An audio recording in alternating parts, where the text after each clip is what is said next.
গরম ভাতের সাথে এইভাবে ইলিশ ভাপা বানালে টেস্ট সবচেয়ে ভালো আসবে। দেখে নাও রেসিপি।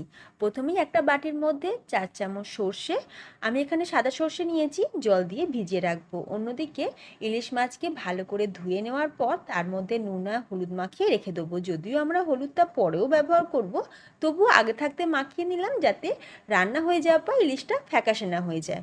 এবার এবার 10 মিনিট পর ভেজানো সর্ষের জলটা ফেলে দিয়ে তার মধ্যে নুন, হলুদ, কাঁচা লঙ্কা, নারকেল কোড়া, সর্ষের তেল আর অল্প একটু জল দিয়ে মশলাটা সুন্দর করে পেস্ট বানিয়ে নেব।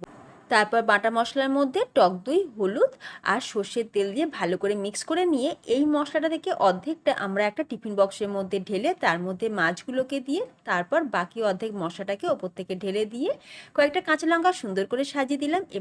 এবার টিফিন বক্সটা কড়াইয়ের মধ্যে বসিয়ে 10 থেকে 12 মিনিট ভাপিয়ে নিলেই তৈরি দারুণ টেস্টি ইলিশ ভাপা।